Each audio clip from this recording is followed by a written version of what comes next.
friends, welcome to the day 3. If just let me know if I'm audible to everyone or not.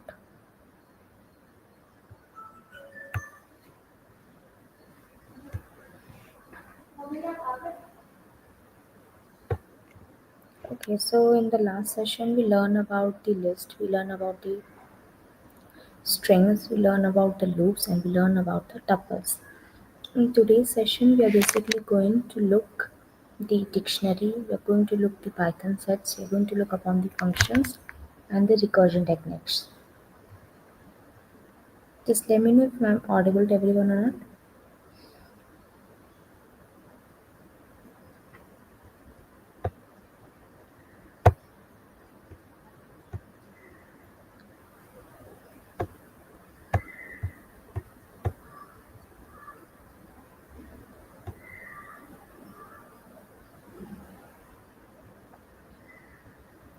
Okay, I think my screen is visible to everyone.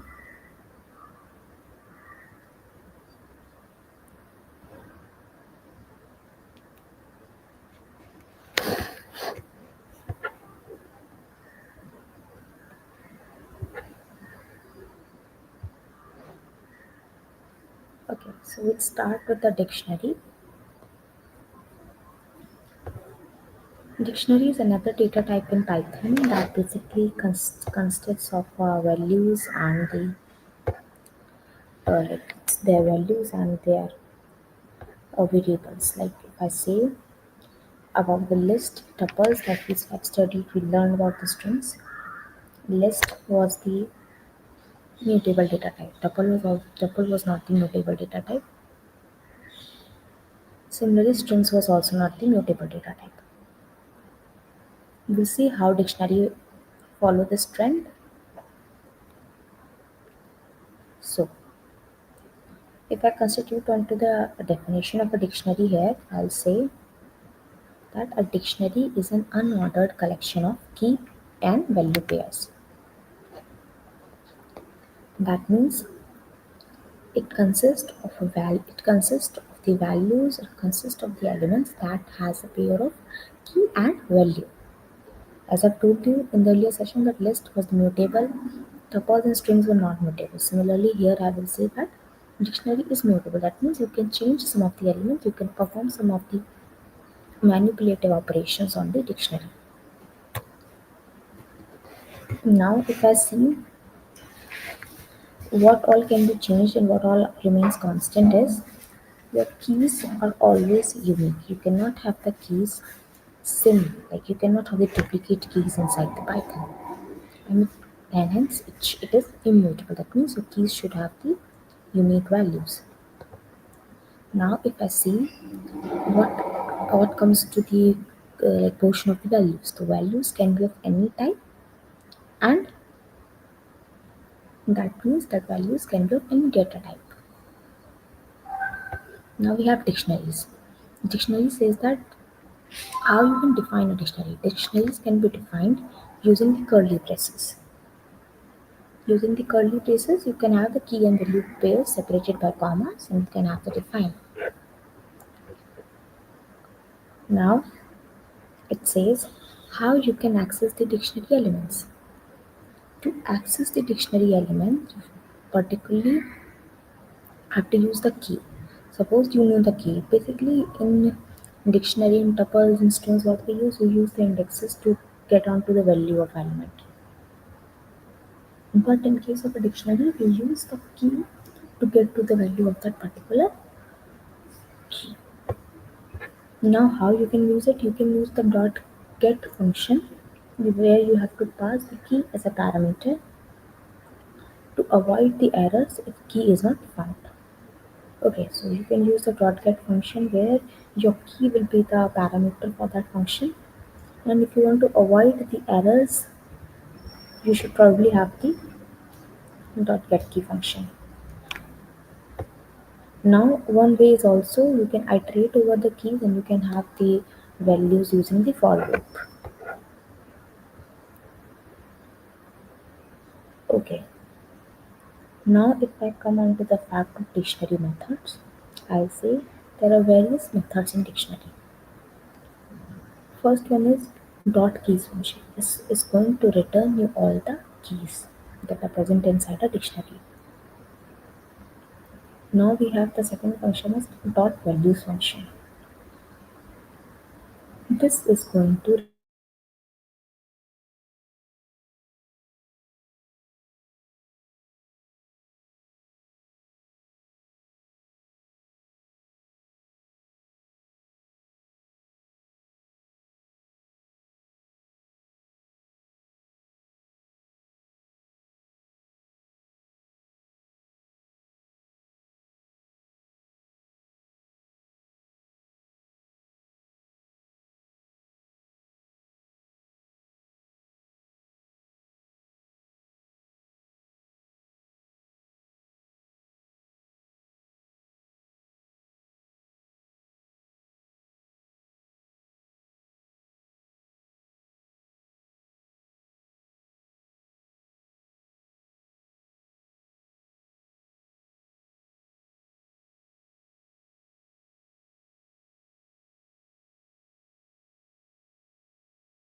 Okay, I might see there's some problem with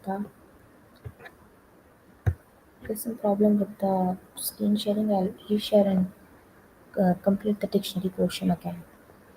Am I audible to everyone?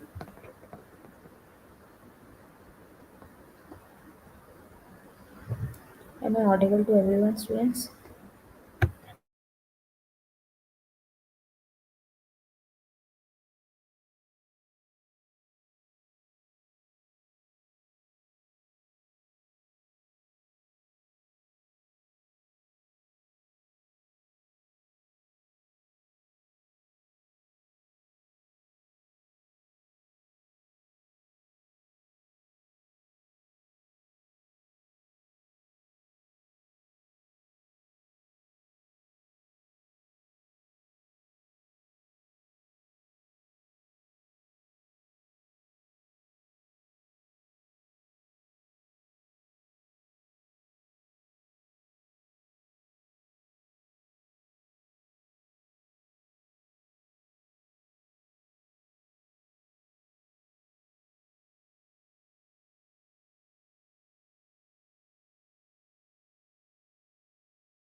Okay,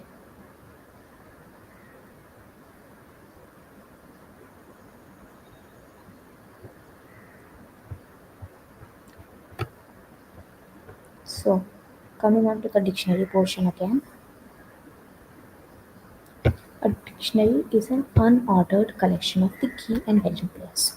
So in a dictionary, you have the data stored in the format of key and value pairs, where key is immutable, value is immutable.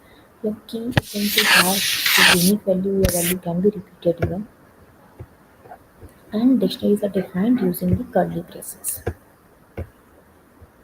Now let's see how you can access the dictionary element. So you can access the dictionary element using the key, that is basically the index here, or you can use the dot key get key function to use it, or even you can iterate using the for loop.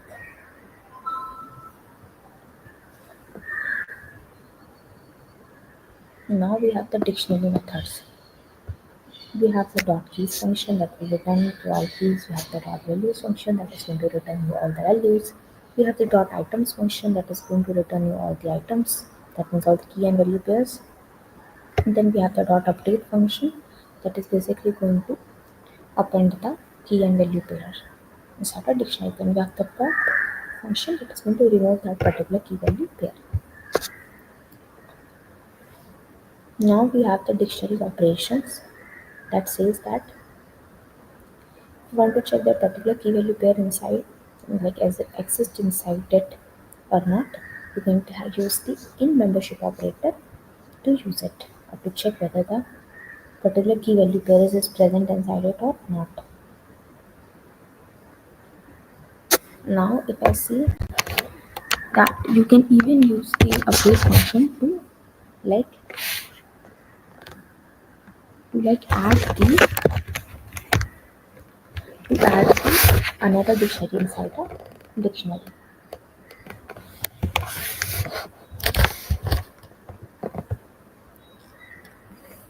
Now we have the nested dictionary, where we can have the dictionaries inside the dictionary similar to a list, to a tuple, or to a string, right? Now if you want to have the dictionary inside a dictionary, you just have to use the update function that I've told you before. Now you can use, you want to check whether a particular, like there is all, like if there is a case where you want the key value to at least have a default value, not exact value but at least a default value, then you can have the set default function, where you can ensure that a particular value is default, like that for a particular key there is always a default value existing. For dictionaries, we use dictionary basically for organizing the structured data. If it is clear till here, then we can move to the mm, practical session.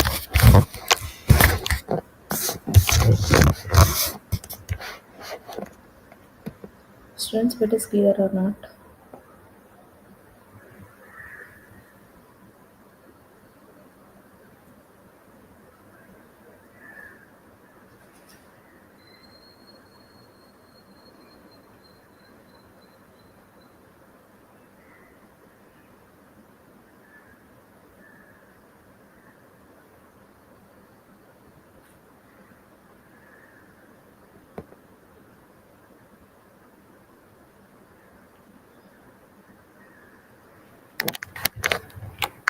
I think you have no doubt, so we will move ahead.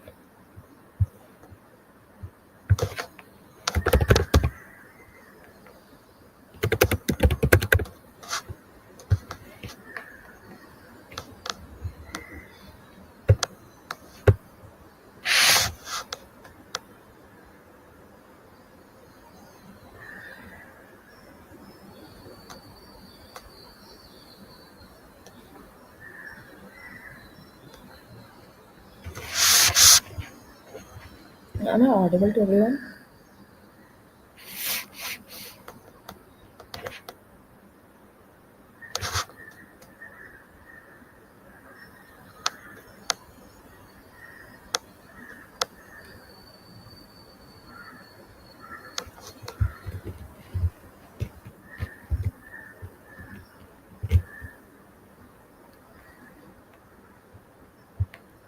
Okay, let's start then.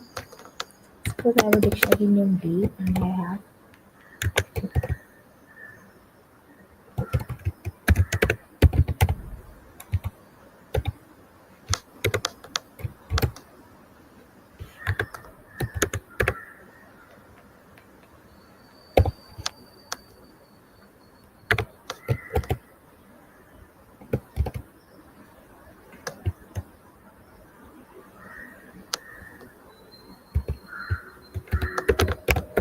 Okay, so this is a dictionary. It's a very simple dictionary. I'll just print this D first. Okay.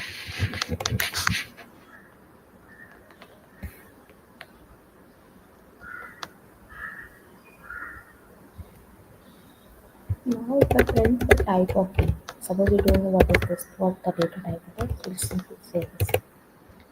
So this is a D belongs to a class of dictionary.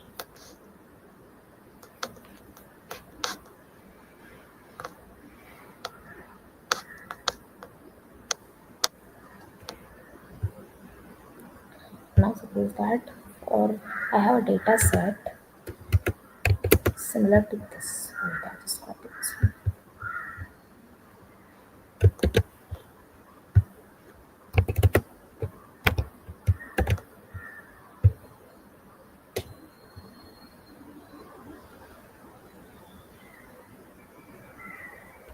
Okay. And if I say I have a dictionary in D1 and I'll just create it using the dictionary constructor. Simply say it's A. Okay. I'll just print this D1.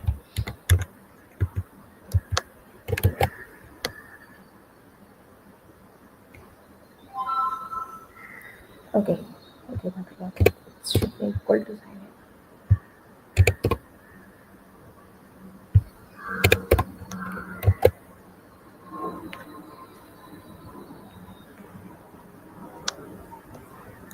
I don't know what's the problem here then.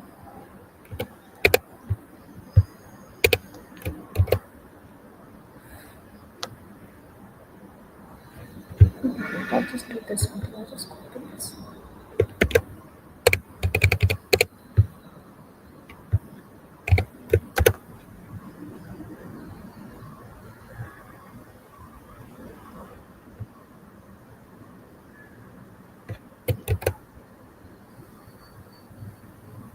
Okay, probably there's some syntax error, but still. What I wanted to tell you was this, like what I mean, the writing the above code was how you can convert your similar data type to a dictionary. You can use it using a dictionary constructor. Also, if I repeat for the Python dictionary, a Python dictionary is a data structure that stores the value in a key and value pair format, and the values in a dictionary can be of any data type and still can be duplicated even, whereas your keys are always unique and are immutable. If I come on to the second main point, then Python dictionaries are ordered and the dictionary keys are case sensitive. You can have the same name but different cases the key will be treated in a different way. The keys should be immutable. This means that the strings, your numbers, your tuples, but not list. That means like basically says that your key can be the string, can be numbers or tuples, but cannot be the list. Remember, and key must be unique. Duplicate keys are allowed. Like if you come onto the duplicate keys, if you want to have the duplicate keys, you can try to change the change it to the different format. Like you can have the lower case and you can have the upper case. But if we talk about in the more general format, then duplicate keys are not allowed in Python. And any duplicate key will be override the previous value. That the previous value that has been assigned to that key will be only treated. We can access a value from a dictionary by using the key within the square braces, or we can use the get function. Now you'll see that. Suppose I have a D dictionary. Okay.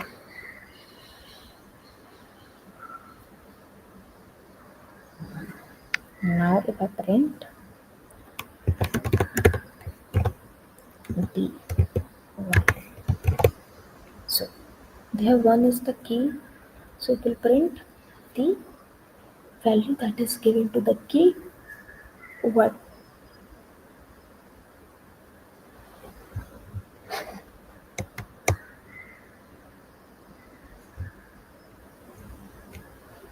now we have to use the get function. This was using the index.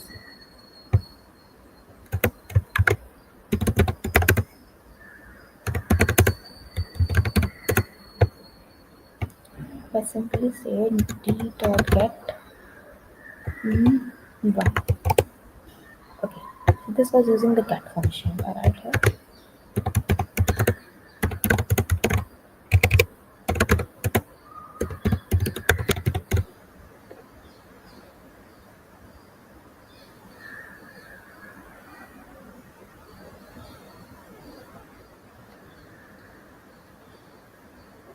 Okay. Now we'll see how you can remove the items from dictionary. This was about the how you can access the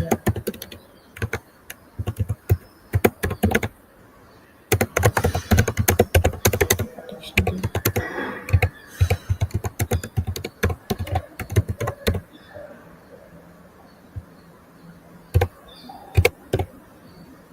Now we'll see how you can remove the dictionary items.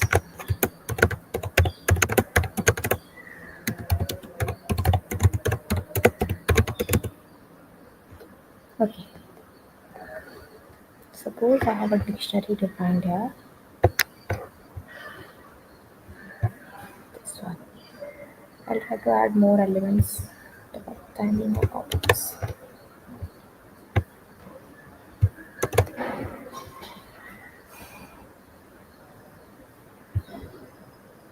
Okay, I'll just add a few more elements. And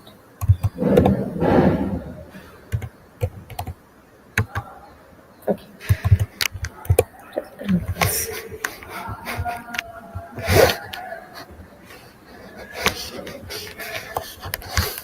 I'll just print this to you. Okay, so we have got the dictionary now. If I write the key 10, if I write the dictionary name and just provide the key, let's say 1, and I just print this D to see the changes. So your very first key and value pair that has the key 1 is now deleted. Now these are the various methods of how you can delete the items from a dictionary.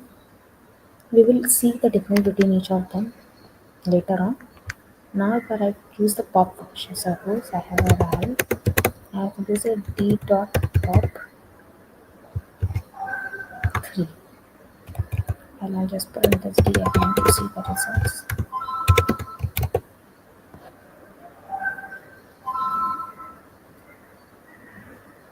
Okay, so the key and value pair that has got the key 3 is also removed. Now if I write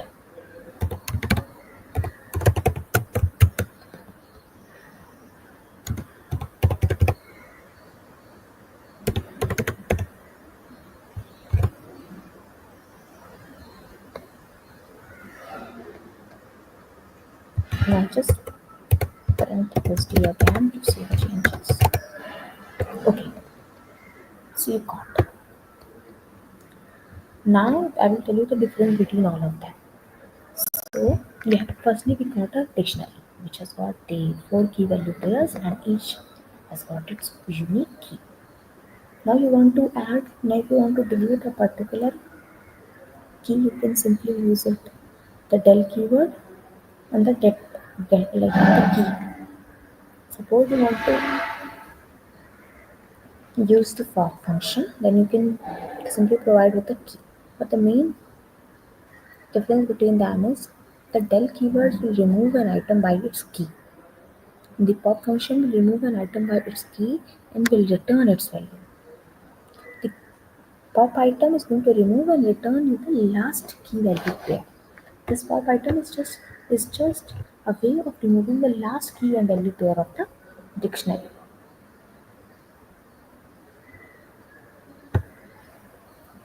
If I say I want to completely erase all the elements inside the dictionary T, simply say print T.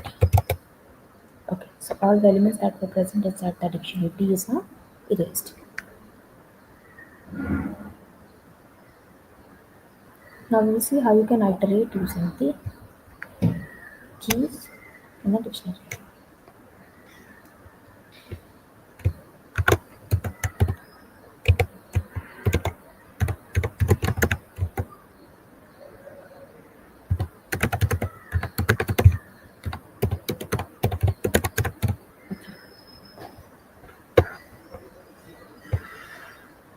So see, first we will see how you can iterate over the keys, then we'll see how you can iterate over the value.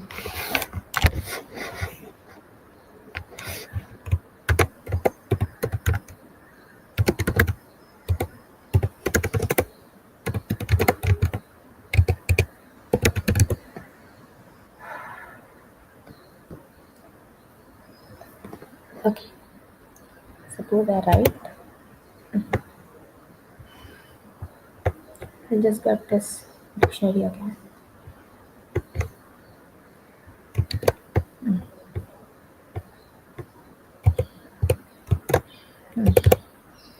Now if I write for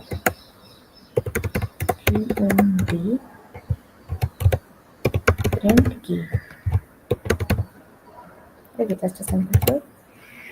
So this has basically given you all the keys. This is how you can iterate over the keys. Now let's see how you can iterate over the values in the dictionary.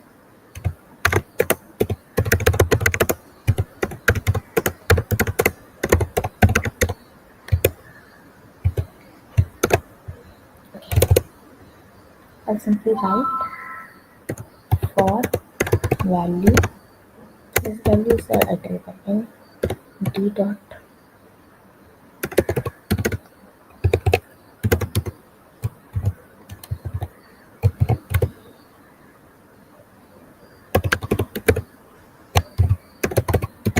Okay.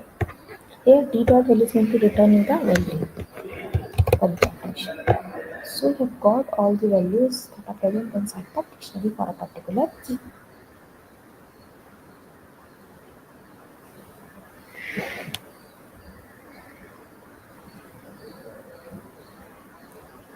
Now we will see how that a particular key is there inside a dictionary or not.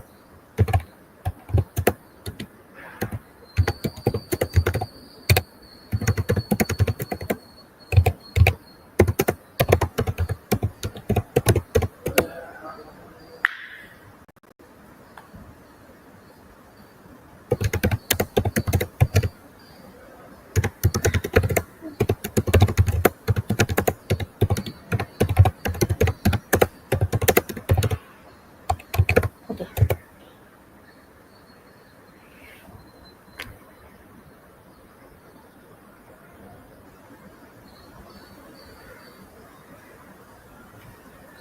Suppose I have this dictionary, okay.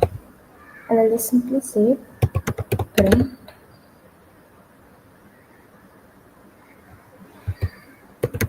key in D. Okay. Simply I'll have just the key value of key and simply I have 5. Okay. If I write here 7, suppose false, that key is not present inside the dictionary. I have to simply say something any of truth. Okay. False. The particular key and value there is not existing inside the dictionary.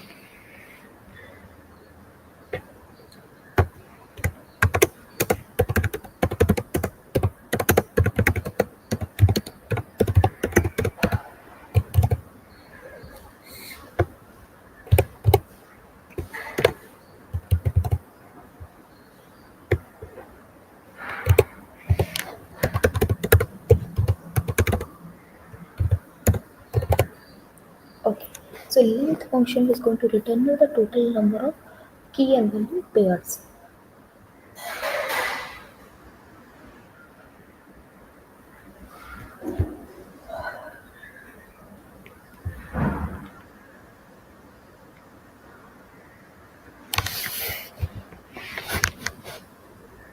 Okay, so this was about the dictionary. If you have any problem, tell your friend, somebody Like just like you can ask for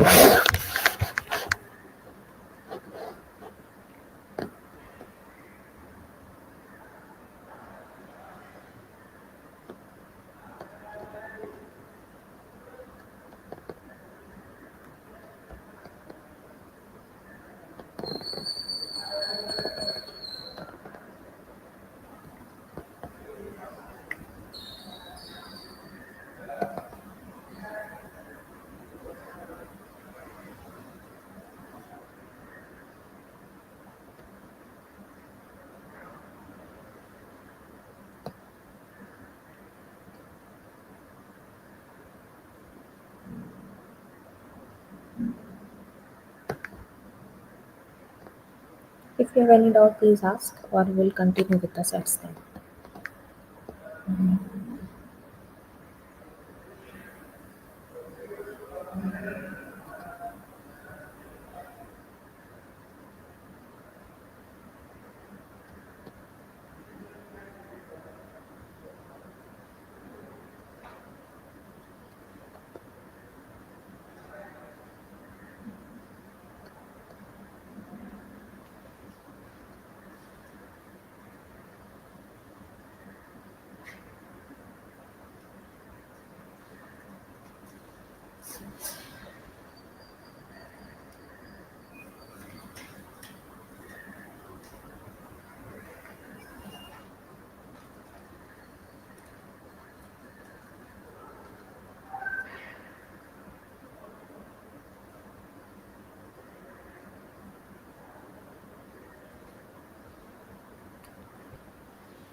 Okay, since we have no doubt, then we can I think proceed with the sets.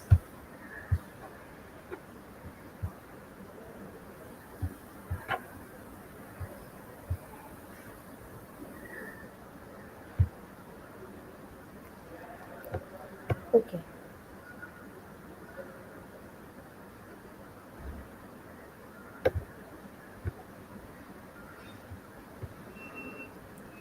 so set is also a data type and path that can hold the multiple values.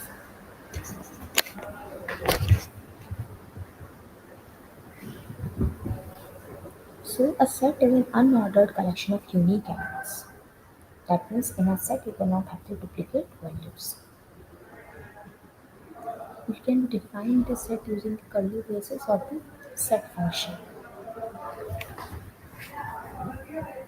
That means suppose if you want to suppose there is a set which is basically an unordered collection.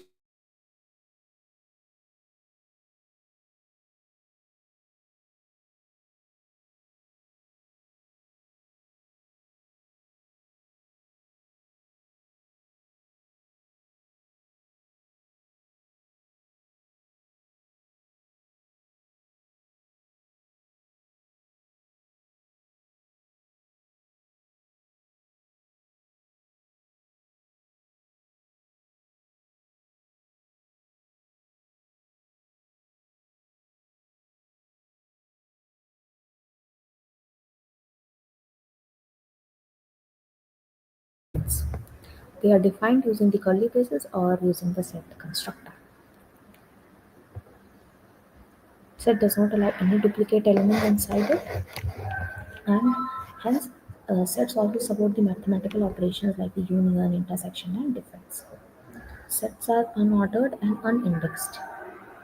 Unordered and unindexed means they have not got any indexes, plus they are unordered. That means the order of them is not fixed. Now we will see how you can like create a set.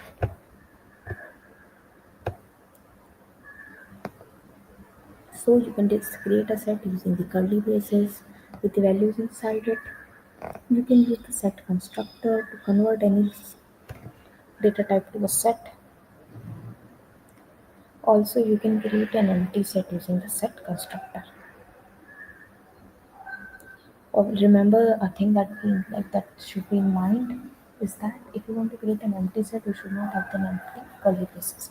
But this is not considered to be an empty set; it is often considered to be as an empty dictionary. Now we have the accessing set elements. How you can access the set elements? So sets are since unordered and they don't have any indexes. You can iterate the using the loop. The best way to access these set elements is to use a loop. Suppose for an example, we have a set that has values 10, 20, and 30. You can simply ask for loop that for item in my list is going to print the all the items that are present inside that particular set.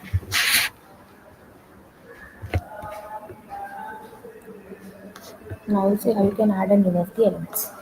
You can use the dot add function to insert a new element. You can use the update function to add the multiple elements inside the set.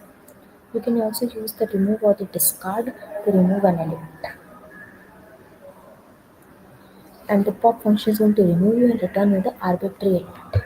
That means there's no fixed value that is going to be removed, but it is going to return an arbitrary element.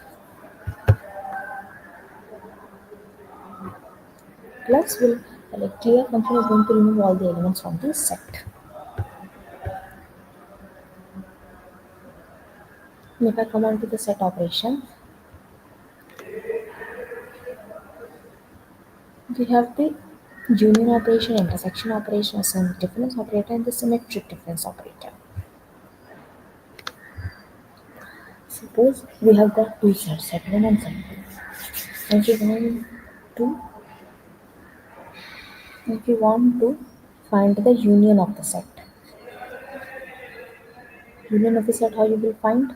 You're just going to use this set 1 dot union and pass the parameter as the other set. Similarly, for the intersection, union is going to give you all the values that are present inside both the sets, set 1 and set 2.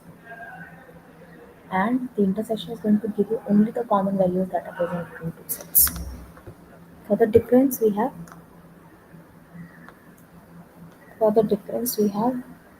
the elements, like if I write set 1 minus set 2, that means all the elements of set 2 will be removed from set 1 and the remaining elements of set 1 will be displayed. Now if I write about the symmetric difference is like if I want to give you the code for how to have a symmetric difference of the set, you can simply write it using the set1 dot symmetric difference and the set2 as the other parameter. So if I come on to the fact of what is basically a difference between the difference and this set difference, then I can say that suppose if I write I have two sets, set 1 and set 2. So the symmetric difference is going to give me a set that will contain the elements that are there in either set 1 or set 2 but not in both. Only the intersecting or the common elements will be removed and other all elements will be displayed.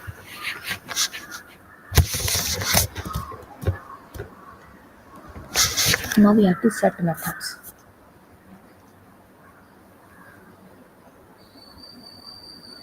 Is dot subset set. That means it's going to check whether a particular subset is a subset of is like particular set is a subset of set 2 or not. This superset is going to check you whether the particular set is a superset of set 2 or not. Stitch joint is going to check whether the set 1 and set 2 have no common elements or not. If they're going to have a common element, it's going to result in false. Then we have the copy function, which is going to return you the shallow copy of the set. Now we have a very interesting topic, that is the frozen sets. The frozen sets are basically the immutable versions of set. That means the sets that cannot be changed or the values cannot be modified. So we learned about the set that we can have the values changed. We can change the values for a set. But if I want to have the sets that do not want to change the values and the values remain constant, we always want them to be like similar to the if I talk about the strings. You cannot like change them. So if I talk about sets here, we have a different category of set that is known as frozen sets.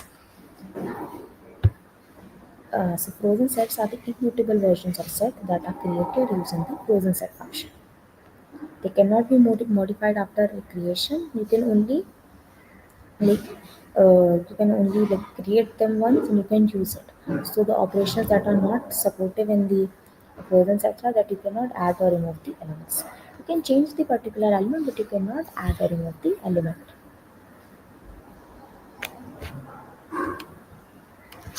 So here an example of how you can convert your set to a frozen set using the 1, 2, 3 like frozen set, and you can pass the values inside it. Now if I see formal applications of sets, the applications of sets are that they help, like you can remove the duplicate values from a list or any other data type that has got a duplicate values. Also, you can perform the mathematical set operations like union, intersection, difference, set difference, symmetric difference. Also, you can check for the membership of efficiently. Now we'll see how you can represent the relationship between elements. You can represent the relationship. You can represent the relationship between the set.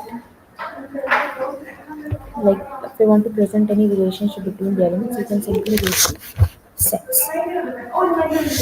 Okay. So this was all about set. If you have any problem, tell your can somebody please tell.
Okay, if you've got no doubt, then we can move ahead.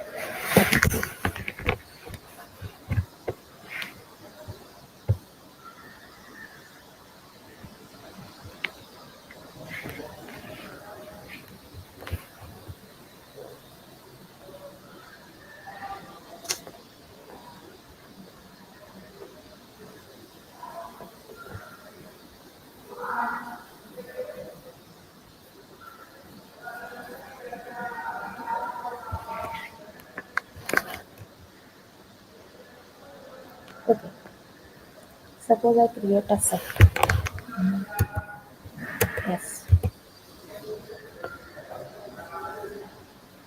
Okay.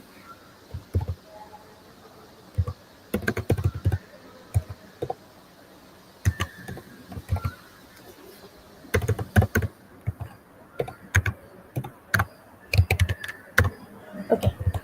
Now just print the type of a set.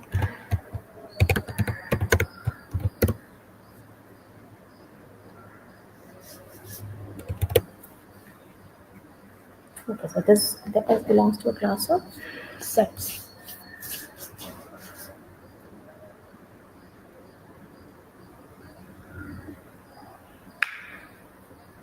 Now we'll see how you can create a set using the set constructor.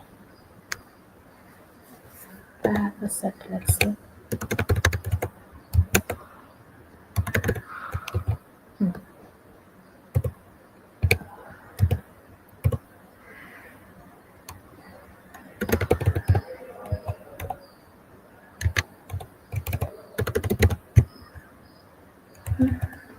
I'll just print the set.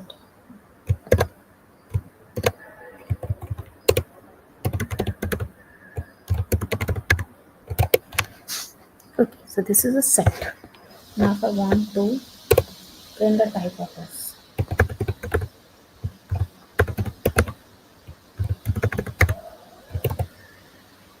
it belongs to a class of set.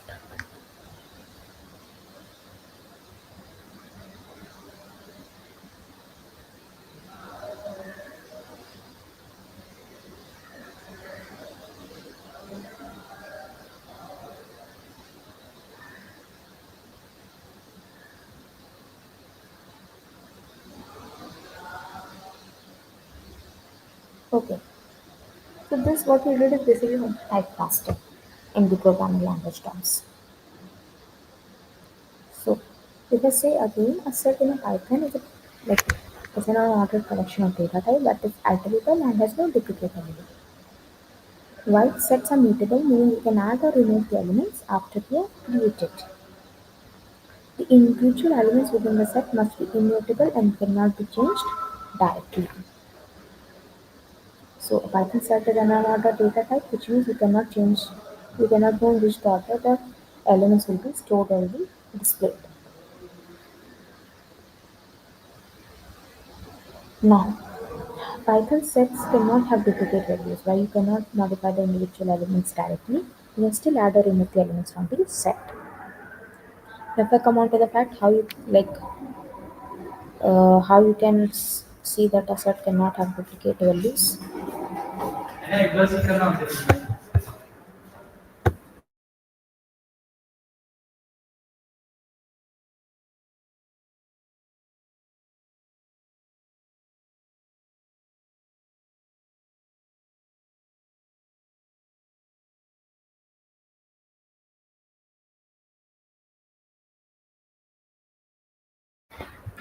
Okay, so if I see if I want to remove the duplicate values, what I'll do,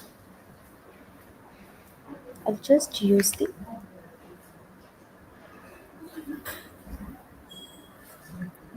set. Suppose I have S1 set and just have the values 1, 3, 4, okay, I'll just print the set.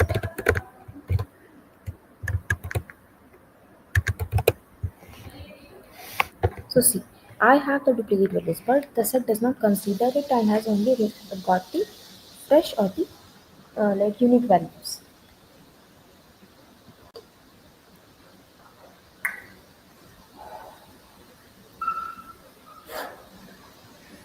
Any doubt till here, students?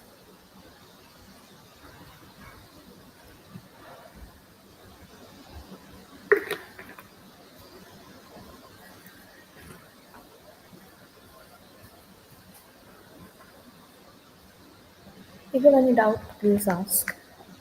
Else we will move further.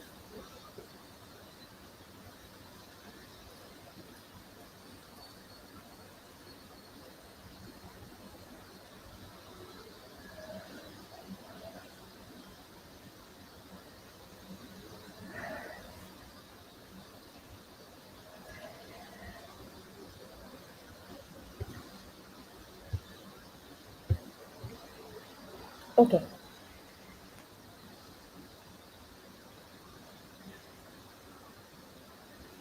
Suppose if I write here,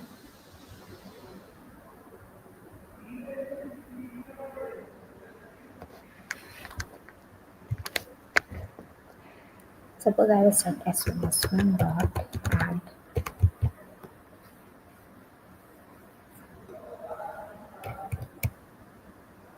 What are elements you got? Okay. Sorry. Okay, we'll just add the new element as 6. I'll just print this S1 again. 6 is now added. This is how you can add the elements inside a set.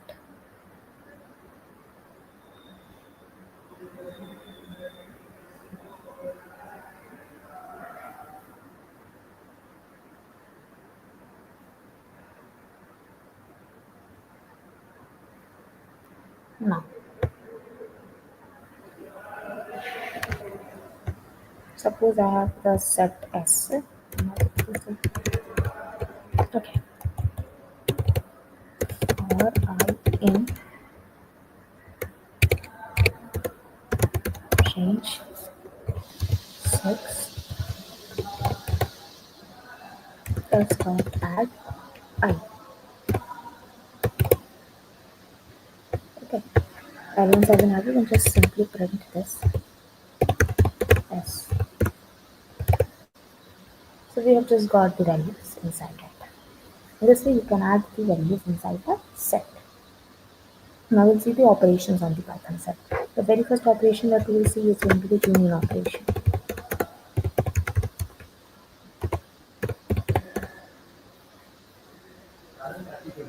If we are going to see the union operations, suppose we have the two sets and want to perform the union operation. The union operation is basically going to access, like, give you all the values that are present inside both the sets.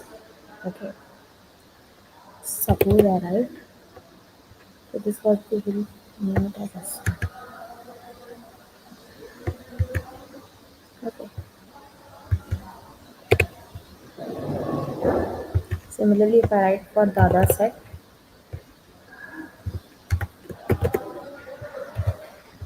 okay,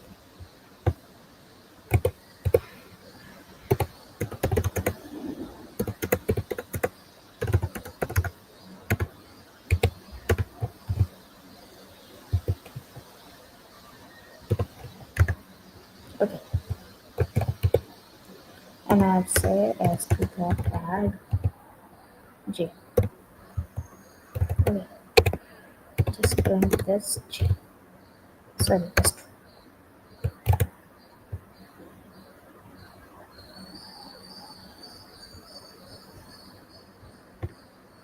Okay, okay, that is it. Okay, so we got the two sets, set 1 and set 2. Now if I provide like a good union operation over it, I'll simply write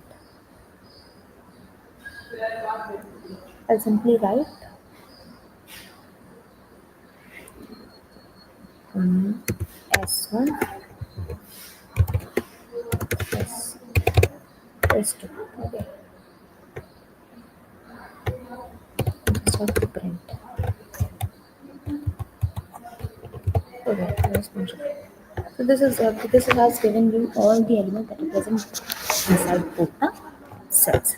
So if I say, if I go on to the intersection operation.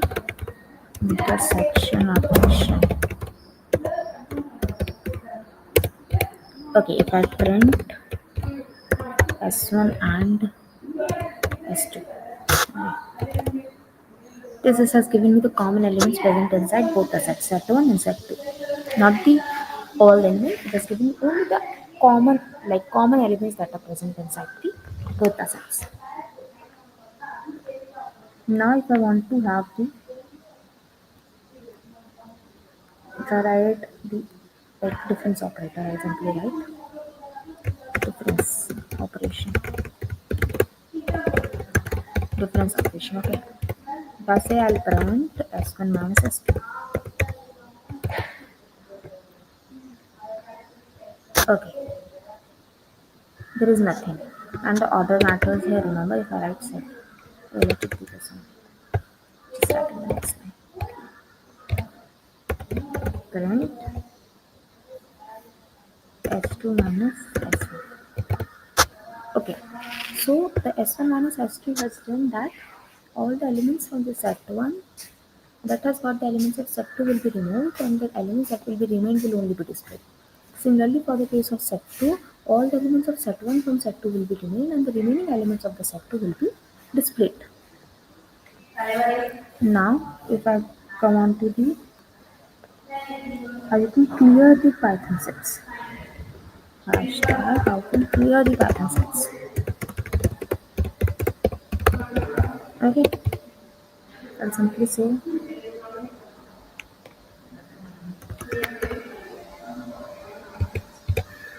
S1 dot clear. Okay, now just print this. Print S1. Nothing left. Similarly, you can do this for the set 2 also. So this was about the sets, where we learnt about how you can create a set, how you can add the elements inside a set, how you can perform the various operations on set. Okay. If you have any doubt till here, please tell me.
Okay, if you've got no doubt, then we can continue.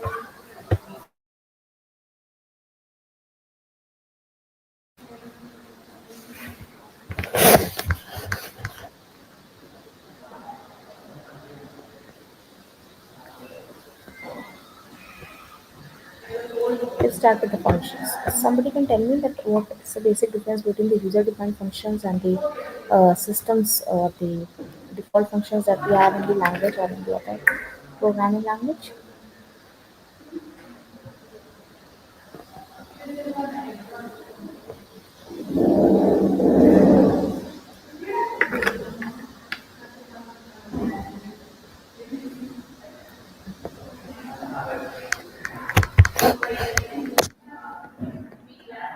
Okay, I guess nobody's interested in telling, so I myself complete this portion also.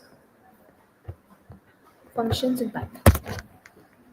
What is a function in Python? A function is a reusable block of code that can perform a task and you can reuse it. That basically deals with the modular programming and will increase the code efficiency. Suppose if you want to have a function defined, you can define the function inside a code using the def keyword. Okay. Now, functions can have the parameters and can have the return values. Function can any number of parameters and can have any number of return statements.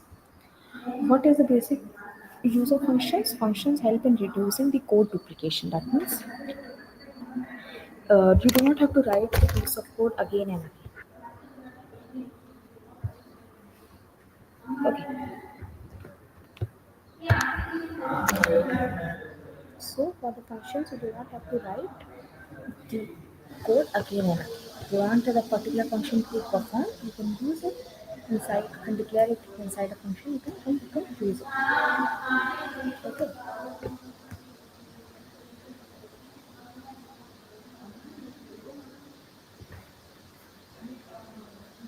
Now, if I say if you want to define a function, how you can define a function inside a Python. So the basic syntax of defining a function in Python is using the def keyword. Defining the like you can have simply the function name with the parentheses that you want to use, and you can have the statements under it. You can have the return statement or you cannot have the return statement. Return statements and the parameters are optional as per the usage of the function. Now, suppose if I see this small example of a function, so I have a function which has the name greet and has got the parameters as the name, and it has a return statements that is basically dealing with the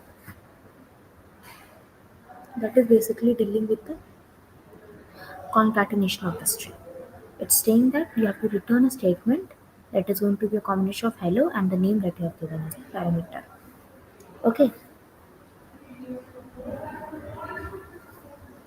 Now, if I say that how you have to call a function, so functions, whenever you want to use a function, you must always call a function.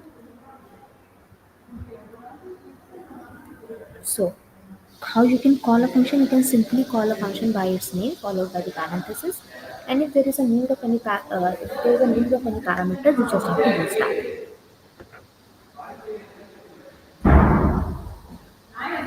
Now, for example, if I have a function named greet that has got the parameter as Alice, so this result is going to hold the return statement of the greet function, that is hello Alice. And this we are going to just print this result so that we can have the output hello Alice. Now, if I come on to the fact of function parameters and arguments, functions can always accept the parameters to process the data. So, a function can always accept the parameters. A functions can always accept the parameters to process the data. Suppose if you see the type of arguments, we have four type of arguments: so positional arguments, create arguments, default arguments, and variable length arguments.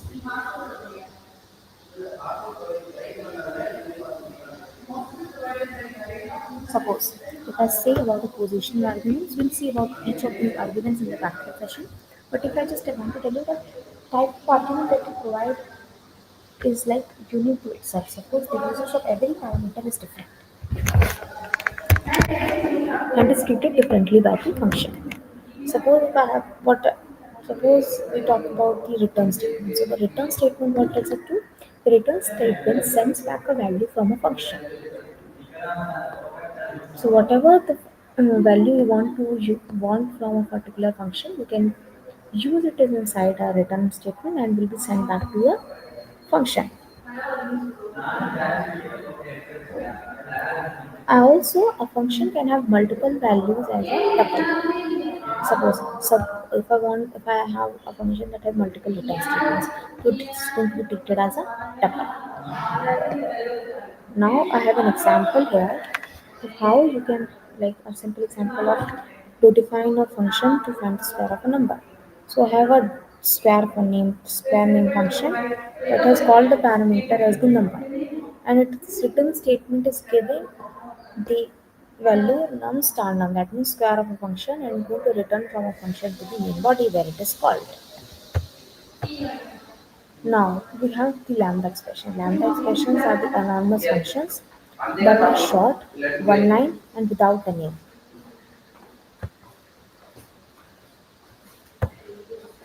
Okay. Okay, so lambda function are basically the one line functions that have no name and are basically gives you the one result. It uses the lambda keyword. The lambda keyword is basically to identify that it is going to be a lambda expression, and they're used typically for the short operations.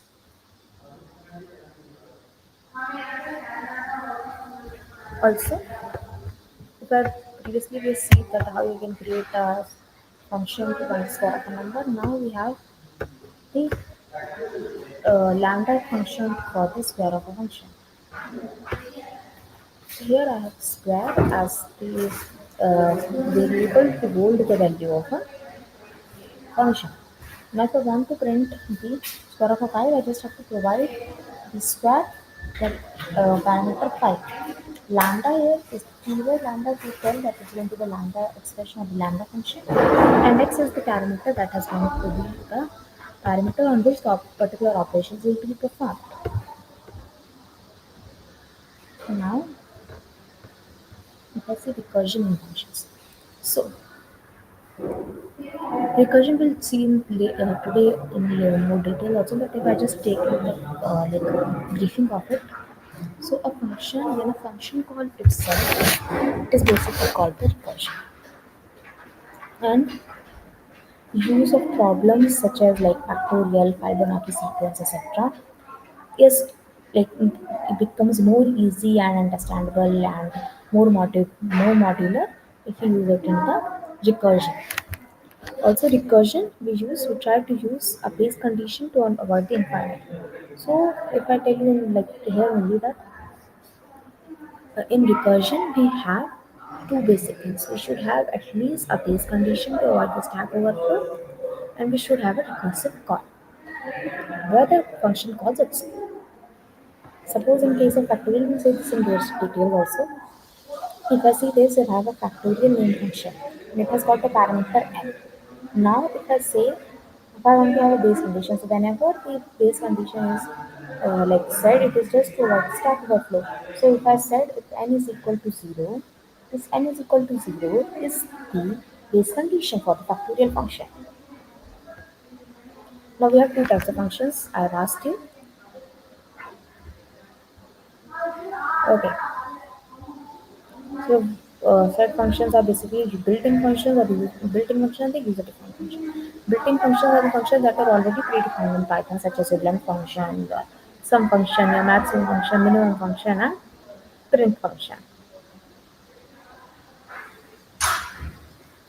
The other category that we have is the user-defined functions. The functions that are created by the user are the user-defined functions that the user basically creates for itself based upon their usage.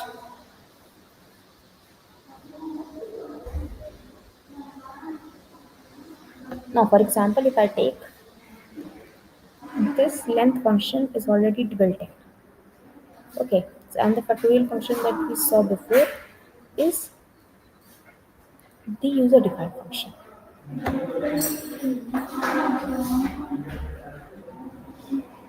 Now we'll see what is the scope of the function and what is its lifetime.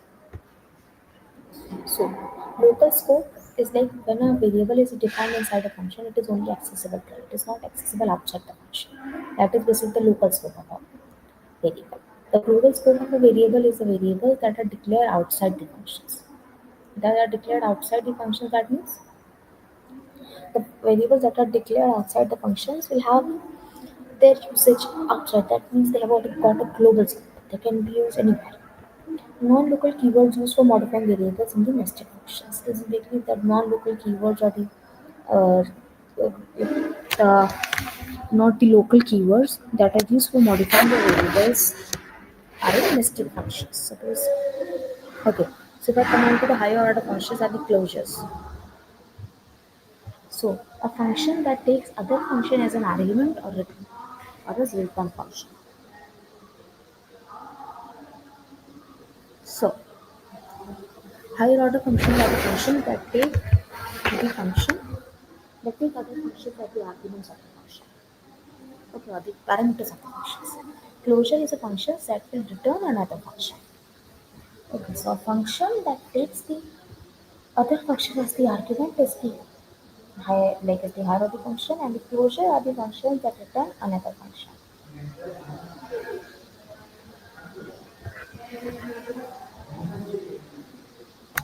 So if I see an example here, I have a def, like I have a function here, outer function that has got the parameter as message, and the inner function I have that is going to print the message. So that is a function that is going to return the another function is a closure here. Any doubt till here? Students, any doubt till here?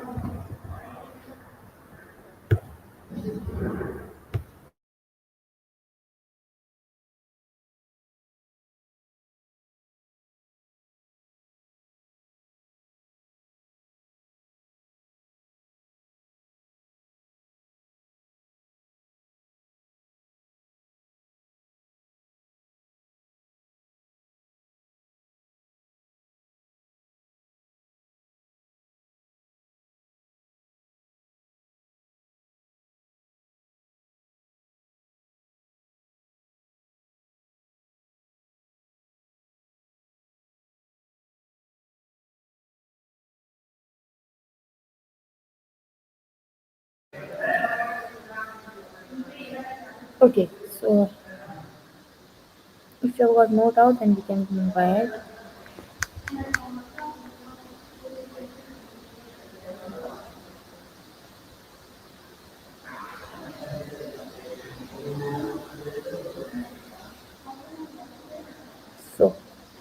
A Python function is a block of statements that will return you the specific task. The idea is to put some commonly or repeated tasks in together and make a function so that instead of writing the same code and again for different inputs, we can do the function calls to reuse the content in it over and over again. Some benefits that are associated with your functions are that increases your code readability and code usability. Type of functions in Python, we have two types of functions in Python. I've already told you, we have built-in function and we have the user-defined function. Now we'll see how you can create a function inside of Python.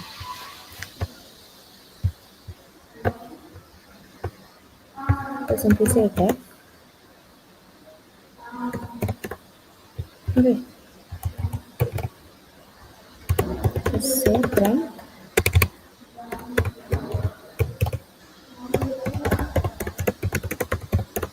Python is fun. Okay, so this, okay, so function is written. Now we see how you can call a function. To call a function, okay, I'll simply write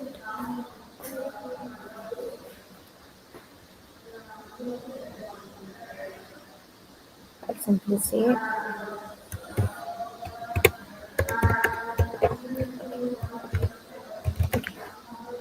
so. This is how you can call a function, and this is the way of how you can declare a function. Now if I see if I have a num function that has got two parameters. Okay, if num1 percentage 2 equal to 0, then comma is even. Then print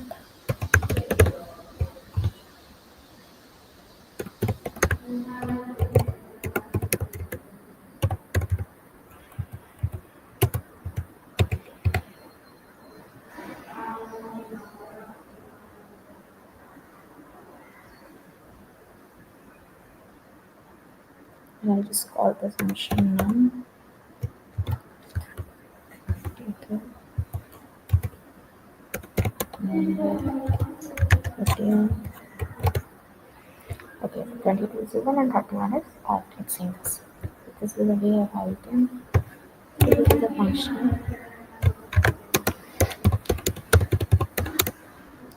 to check the even and odd numbers.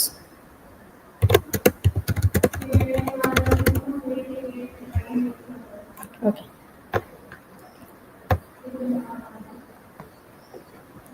now we have several type of arguments in Python. So the arguments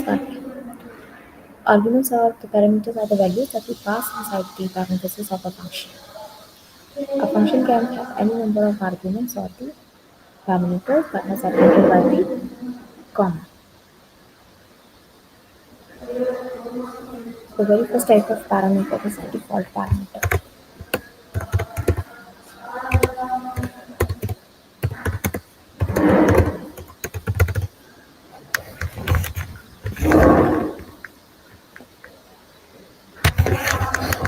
So the default parameter is a parameter that assumes a default value if it is not provided in the function call for that argument. So a default value argument is a parameter that assumes a default value if a value is not provided.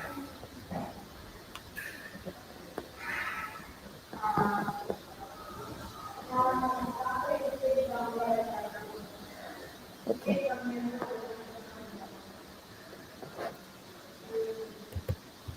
So if I write, I have function there. Okay. Now this one x number. Let's say I have to 30 value right now.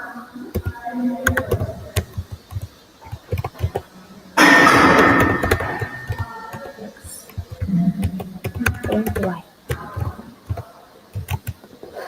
Okay, I'll just call this function blank and just put the 10 value. Okay. So the value of 10 has been assigned to the x and the value of y is already kept as 30. This value is the default value, but if I just wanna put, suppose if I just wanna give the parameter here and I give the parameter for the y value also. So it's 11, 30. Okay. So the value of x and y will be changed and will be created as per the as per the parameters that has been given in the main body of the function.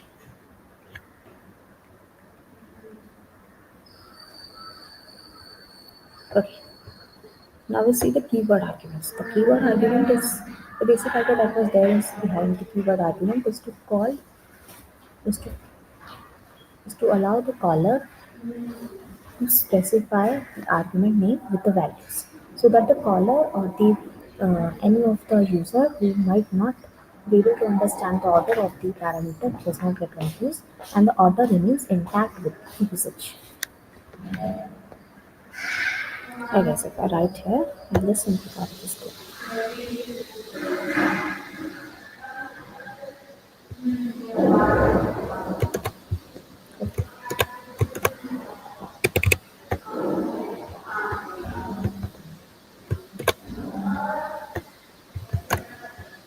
Okay,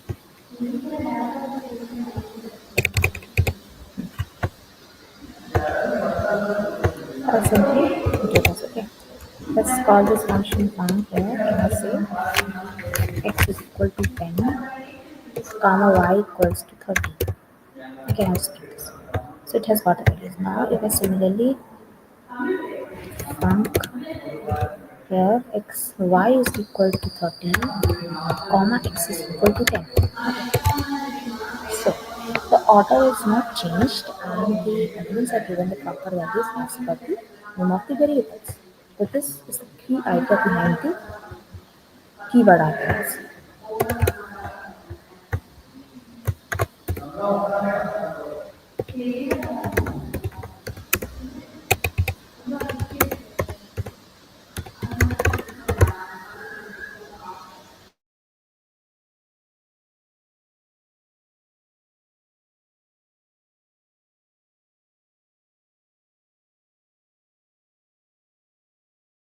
To the name or the first like parameter and the other.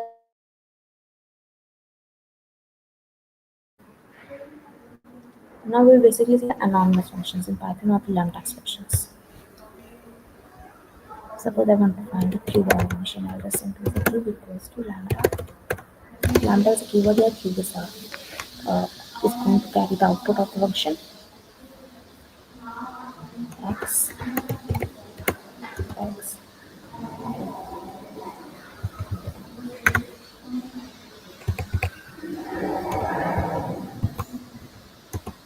Okay,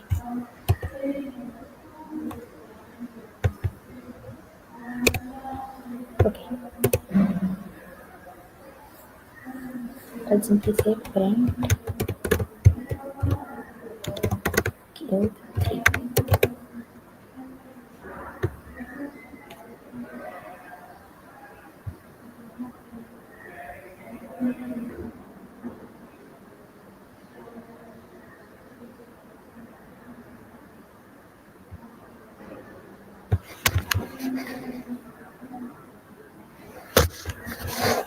Okay,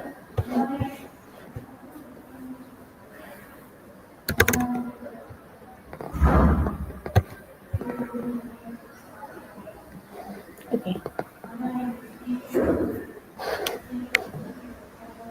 Simply say result equals to cube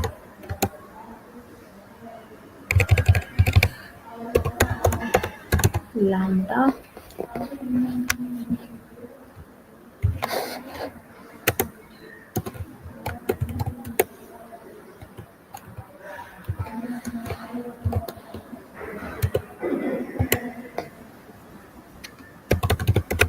10 result. Okay, So this has given you the result. That is the cube of a number. This is how you can use the lambda function. Remember, lambda functions are one-line functions and we return with only the single result.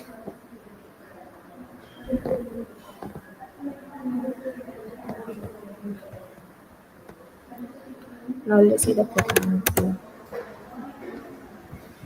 swap two numbers.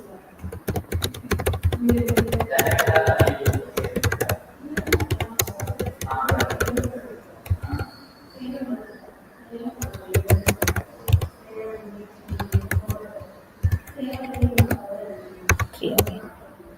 And simply say def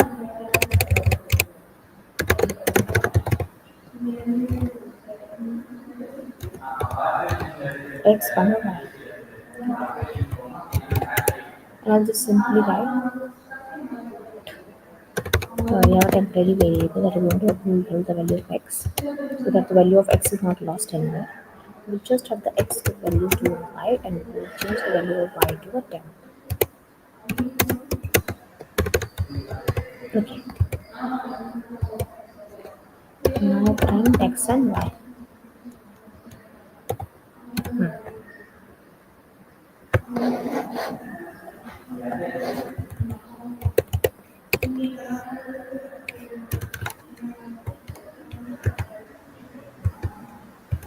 Okay. The value of x and y will be now swap. So this was about the like functions. Any doubt in here?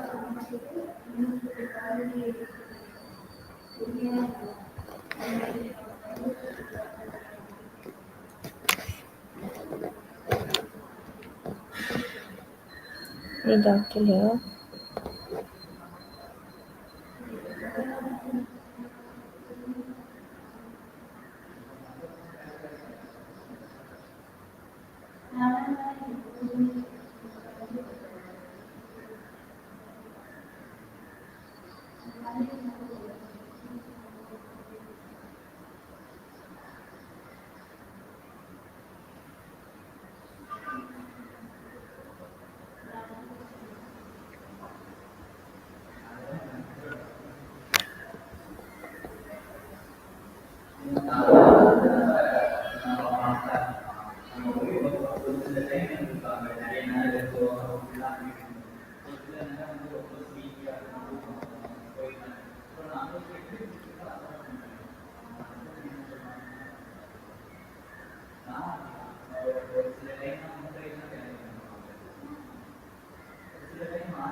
So if you've got no doubt, then we can continue with the recursion.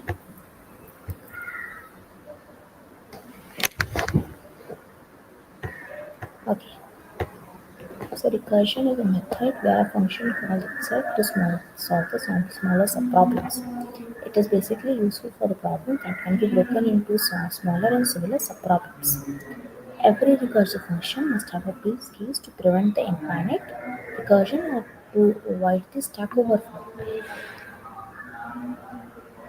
Then we have a recursion is widely used in the algorithms such as the tree traversal in the uh, like tree traversal techniques and the divide and conquer strategies. If you would have gone into the data structure and algorithm, you will have the graphs and the trees. So the basic way of accessing the elements of the trees and graphs, you have the tree traversal techniques that can be your like your in order, your post order, and your pre-order. Then we have the divide and conquer strategies for the merge sort and for the other sorting techniques. Now, what is the structure of a recursive function? So, the structure of a recursive function consists of a base condition to avoid the stack overflow and a recursive phase where a function calls itself. Now, if there is an example of how you can calculate the factorial of a function. So, to factorize the factorial of a number, we know that it is a multiplication of all the numbers from 1 till that number n. So the recursive approach has been displayed here in the slides. And the base condition here, if n is equal to 0, we just want to have the value of the recursive function to be 1. And similarly, the stack will continue to like unpack and the entire value for that particular number factorial will be displayed as the result. If I come on to the Fibonacci series is another good example of how you can like have the recursion in the function. So a Fibonacci is basically the addition of the previous two terms. So the initial two terms are defined as 1. The third term will be 0 plus 1 1. Then the fourth element will be 1 plus 1 2. So the nth element is basically the summation of the n plus 1 n plus 2th term.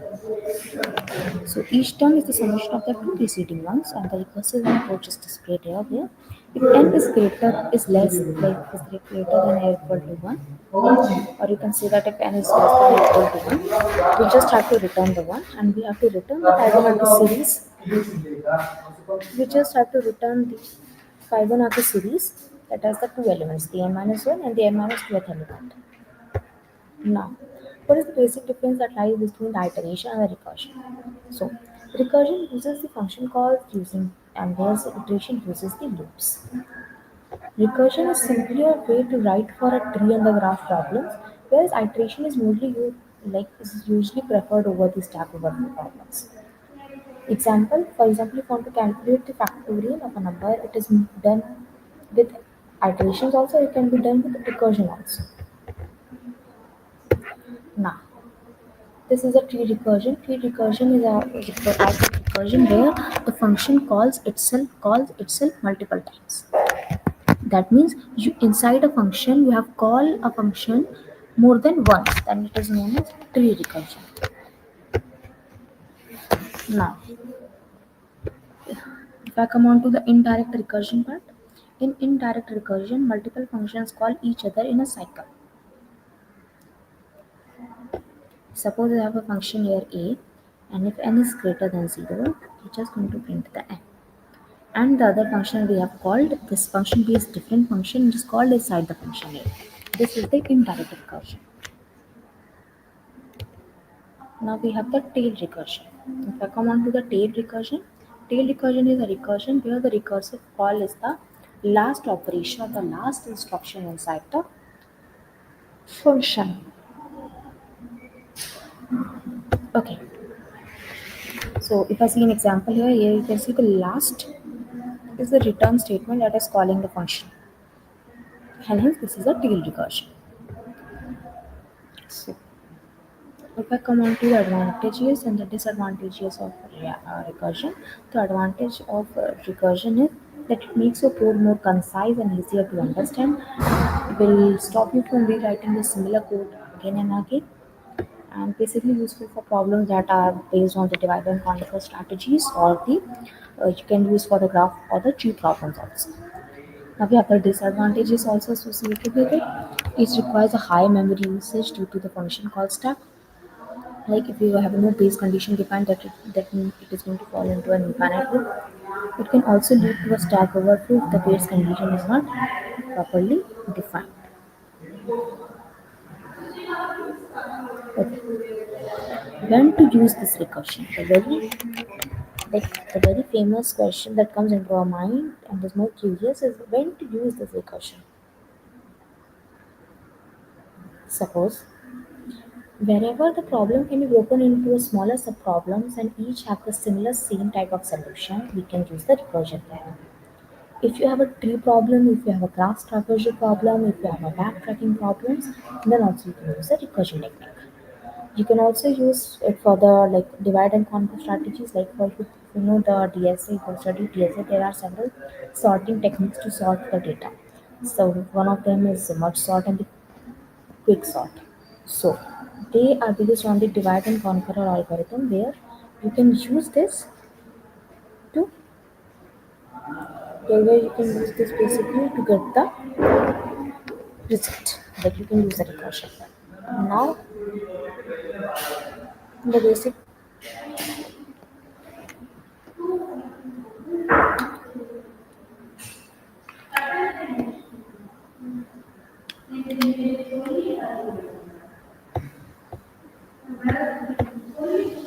Okay, so the if you come on to the fact that these are the reason of when you can use the recursion. Recursion can be basically used when you can break the problem into smaller sub-problems and each have the solution of the similar type. The other things that we can say when you have a graph problem, you have a tree problem, you have a backtracking problem, you can use the recursion. Similarly, for the divide and conquer algorithm, you can have the like a recursion. Recursion basically simplifies your implementation of the solution of the problem. Okay, now if I go and see the like one factorial problem over the recursion.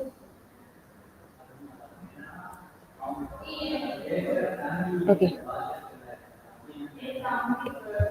suppose I have a function here, the factor. Okay, factorial. I'll just have the number. Okay,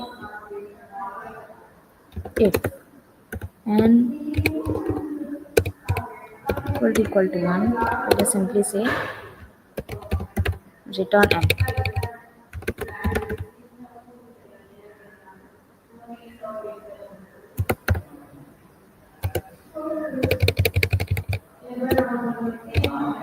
Achha, n is not, it's not.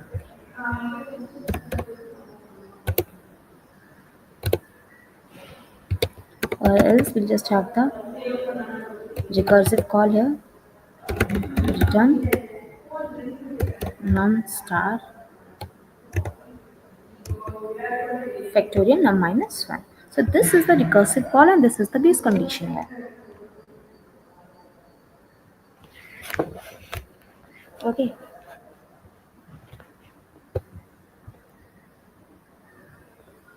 Okay, run this. So just have to enter the number. Suppose I say 6. You should basically return the factorial of a 6.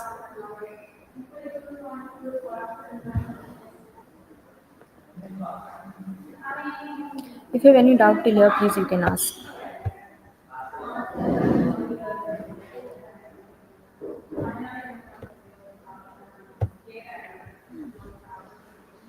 I'll just have a simpler angle here. Then otherwise it's going to create a problem for us.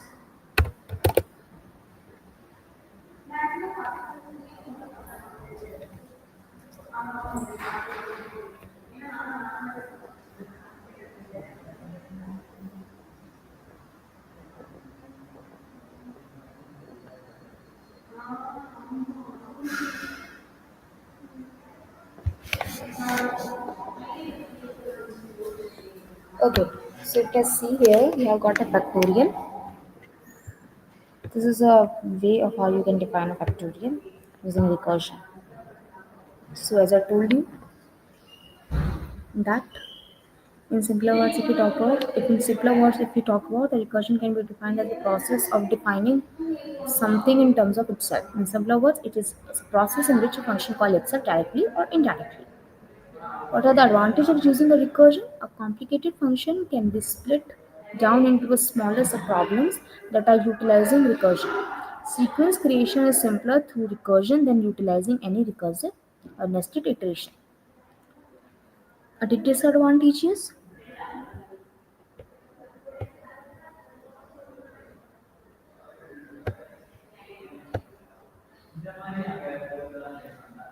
Okay. So basically, what is a recursion? Recursion can be defined as the process in which defining something in terms of itself. A function calling itself directly or indirectly is a recursion. What are the advantages of using recursion? A complicated function can be split down into smaller subproblems utilizing the recursion. Sequence creation is simpler through recursion than utilizing any nested iteration. Recursive functions render the code look simpler and effective also. What are the disadvantages that come along with the recursion? That a lot of memory and time is taken through recursive calls and make it expensive for the user. Recursive functions are challenging in designing but are more appropriate for the modular program.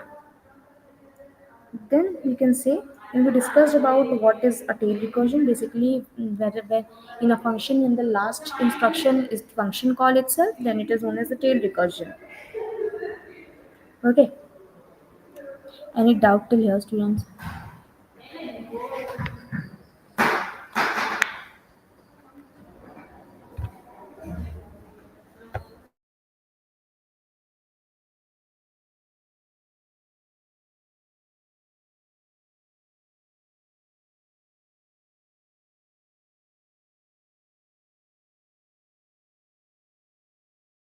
Since you have no doubt, then we can close up the session and we will see you in the last session of this Python workshop. Day 4. Thank you.